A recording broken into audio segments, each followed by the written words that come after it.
Hello, greetings. This is Gilles Mortier. I wanted to come and say hello today. It is the International Day of the Light for the United Nations. I think they divided 365 days into like different days for everything, and today is the Day of the Light. So let us pray together that the light, the divine I am presence that is within all being on the earth, all human beings will receive the light today and will be full of light, and so tomorrow we'll be more aware and more conscious in whatever they're doing. Praying for others is very, very powerful. It is a way to free ourselves, not to free ourselves, but it is very powerful to ask God to help someone without expectation, just because. So it is a way also to develop compassion.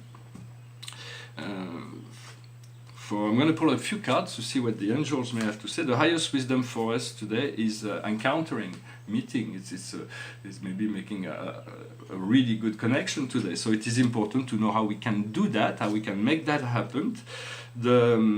What we need to understand is abundance, to be in abundance. For it is we have to, in order to be in abundance, we have to remove ourselves from the idea of lack. For we cannot have lack and abundance so we have to want to be abundant in all ways. So it is a matter of trust, and it is a matter of knowing that anything is possible within life. So it is about flowing, to know that it is difficult, but to know that what will be needed for us to make things happen will be there to support us. It requires a leap of faith to know that we can accept that abundance, accept the trust, accept the magic, the discovery of this magical life. What we need to do is reconciliation. It is about making peace, making friends, making truce, reconciling with ourselves. Forgiving ourselves is very important. Forgiving others, and to see what we can do together. For the general message is the dream. The dream is very, very important. For the dream is the essence of what we're informing the universe. If the God within us create those desires and those dreams, it is not just to frustrate ourselves that we cannot achieve it. It's because they are achievable, if not in this life, in the next. But one exercise that is very powerful in relation to dreams is that maybe a part of you would want to live in a desert island somewhere. So you envision that and you make that happen in your dream. And then another part of you would want to live in a penthouse in New York City, and then you make that happen. And then another part of you would want to live in the mountains or somewhere.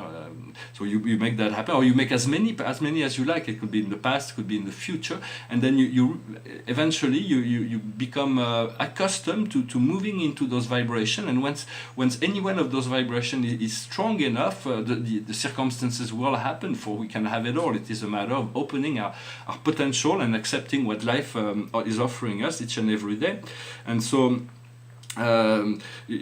I wanted to say that also most of humanity come from the stars. We all come from the stars, and there is a human history of the natural development of human on the planet. But a lot of advanced souls that are living on the planet come from after the galactic wars. A lot of the advanced planets were destroyed, and so we were a bit refugee. I come from another universe, so my situation is yet different. But most of there was a lot of advanced civilization that get their home planet destroyed, and so they find refuge on the earth. And so for many planes there was always a lot of dark and light. The earth has been accepting very open constitution to accept all kinds. After the destruction of Mars, all the Martians arrived. So I think it may be interesting to speak a little bit about Atlantis. For it's quite complex subject, but it is an important understanding about all the ins and outs. But the perspective on that, if you think that would be something that's interested, please leave me a message. I will try to see if I can make it happen. And so yes, we as humans, we have. It is said that we have up to 22 codes of extraterrestrial origin within our DNA. So we want to resolve the Orion parameter, the violence, and the Mars and Venus polarity, the desire to conquest, to use force. And so this has been resolved on Orion, but it is still part of the human DNA. And by resolving those DNA programs, we are assisting other places in the galaxy to resolve that. For if we can do that with a great deal of polarity, that means that others will be able to do it as well. So it gives hope to a lot of other civilizations. that are contemplating, participating in some level to this process of evolution. The highest guide that we need to find is the inner voice, the voice of the heart. It is a call, it is something that we are called, it is to follow. And so by doing that, it is making that more powerful than any outside authority, for that is really where the focus has to be, the self-empowerment, the inner voice of the heart. It is not a mental thing, it is something that is the soul and the higher self. So the earth has adopted us because we were like the Atlantis was the attempt to put together all those different civilizations that on the later time. For there is a long story of Atlantis, and then there was two catastrophes that made it fall. Right now we have to understand that. The karmic board has allowed a great dispensation that human being could ascend if they have achieved 51% of the transmutation of their karma. It means that 51% of their life is positive rather than negative, perceived as such. And so as soon as we do that, we have the possibility. Before this decree was there, we had to achieve 100% before to achieve the first step in ascension.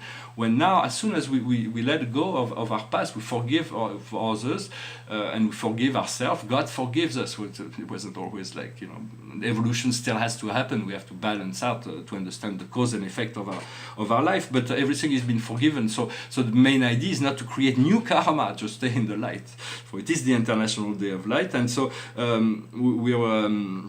we'll be understanding, moving towards the understanding of much more of the magic science. I'm not talking about illusion or prestidigitation or using outer forces to invoke and create the magical. I'm talking about the collaboration of the inner self with the outer forces of the universe in the process of alchemical transformation. For that, those magical science will eventually be recognized by mankind as the highest form of the spiritual science, as the highest form of wisdom.